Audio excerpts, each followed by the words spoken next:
بسم اللہ الرحمن الرحیم. وائس آف کرام میں ہوں آپ کا میزبان شکیل قرار. آج ہم آپ سے بات کریں گے کہ جو ہمارے معاشرے میں دن بدن حالات دوسری طرف جا رہے ہیں اور جو ہمارے اندر لالچ ہے وہ بڑھتی جا رہی ہے. لالچ کا ہمیشہ انجام برا ہوتا ہے اور بعض اوقات لالچ میں آپ وہ کام کر جاتے ہیں جس کا عام زندگی میں شاید آپ صبر نہ کریں اور اس کے انجام سے بے خبر آپ ایسا کام کر جائیں کہ جو آپ کا انجام دنیا میں کیا آخرت میں بھی بھیانک ہو، خطرناک ہو. اور وہی ایک کہانی ہے دو دوستوں کی، جس میں ایک دوست نے لالچ کی اور اس کے بعد اس نے کیا کیا اور آج وہ کہاں پہ کھڑا ہے. یہ تھوڑی سی ایک سٹوری ہے، نیوز ہے جو ہم آپ سے شیئر کریں گے.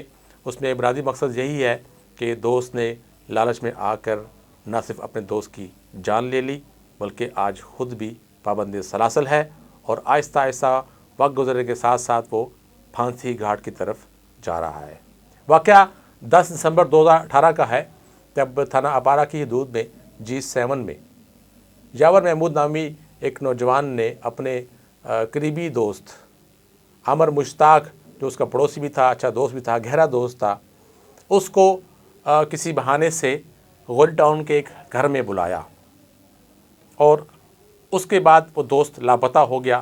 اور پھر کچھ عرصے بعد انکشاف ہوا کہ نہ صرف اس کو عامر مشتاق کو قتل کر دیا گیا بے دردی سے، بلکہ اس کی لاش کے ٹکڑے کیے گئے. خطرناک بات اور انتہائی دل دکھانے والی بات ہے کہ اس دوست نے نہ صرف اپنے دوست کی جان لی بلکہ بے دردی سے اس کے جسم کے ٹکڑے کیے اور ان ٹکڑوں کو لترار کے قریب ایک پل کے نیچے کچھ حصے پھینک دیے اور کچھ حصوں کو وہ F7 کے علاقے میں جا کے اس نے نظر آتش کیا تاکہ اس کو کچھ سراغ نہ مل سکے. لیکن مجرم کہتے ہیں کہ کہیں نہ کہیں غلطی کرتا ہے تو وہ پکڑا جاتا ہے.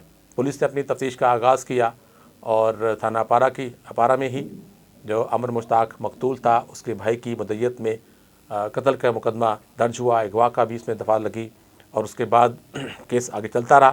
جب چلان پیش ہوا تو خصوصی عدالت میں کیس چلتا رہا.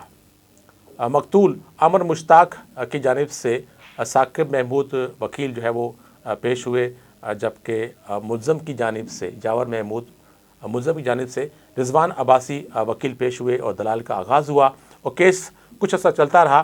پھر خصوصی عدالت کے جج جناب سہیل ناصر صاحب نے وہ دلائل سننے کے بعد تمام گواہوں اور ثبوت کی روشنی میں ملزم یاور محمود کو پھانسی کی سزا سنائی. معاملہ یہاں ختم نہیں ہوا. معاملہ تھا کیا؟ صرف تقریباً 2 لاکھ روپے کا معاملہ تھا کہ 2 لاکھ روپے اپنے دوست کے پاس دیکھ کر یاور محمود کی آنکھوں میں، دل میں چور آیا، لالچ آئی اور پیسوں کے حصول کے لیے اس نے اپنے جگری دوست کی جان لے لی، بے دردی سے اس کو مار دیا. 1,80,000 اور 50,000 کے کچھ پرائز بانڈ تھے، کچھ نقدی تھی، جو پھر ملزم جب گرفتار ہوا تو اس کے بعد پولیس کو ساتھ لے جا کر ملزم نے نہ صرف ان ٹکڑوں کی، اپنے دوست کے جسم کے ٹکڑوں کی نشاندہی بھی کی، وہاں سے ان کے لاش کے ٹکڑے برآمد بھی ہوئے، کچھ ہڈیاں، کچھ اور چیزیں برآمد ہوئیں. اور پھر وہ غولی ٹاؤن میں ہی جہاں اسے پیسے رکھے تھے وہ پیسے اور کچھ پرائز بانڈ ہے وہ آپ ویڈیو میں دیکھ سکتے ہیں کہ پولیس نے وہ برآمد کیے تھے. تو وہ ایک ثبوت بھی تھا کہ اس نے اپنے دوست کو کسی بہانے سے غولی ٹاؤن میں بلا کر اسے بے دردی سے قتل کیا تھا. تو یہ تمام تر دلائل ثبوت عدالت میں پیش ہوئے اور عدالت نے اپنا فیصلہ سنایا، ملزم کو سزائے موت دی.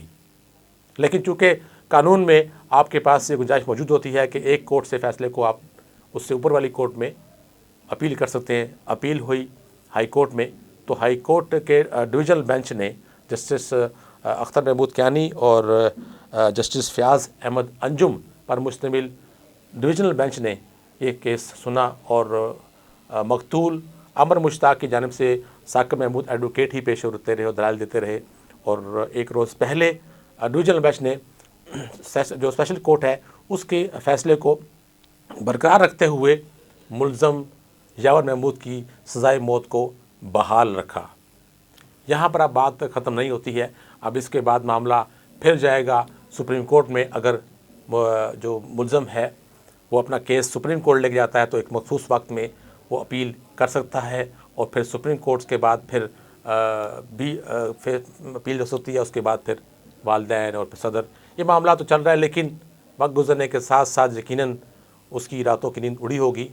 اس کو احساس تو ہوا کہ میں نے صرف 2 لاکھ روپے کے لیے ایک انسانی جان، اور وہ جان جو اس کی جان اپنی جان کے بہت قریب تھا، اس کا اپنا دوست عامر مشتاق، جو اس دنیا میں نہیں ہے. اس کے گھر والوں پر کیا بیت رہی ہے یہ اس کے گھر والے جانتے ہیں، لیکن معمولی سی ایک لالچ نے آپ کو کہاں سے کہاں پہنچا دیا، اور آج آپ پابند سلاسل ہے اور سوچ رہے ہیں کہ میرا کیا بنے گا. اگلے پروگرام تک کے لیے اجازت دیجیے. اللہ حافظ.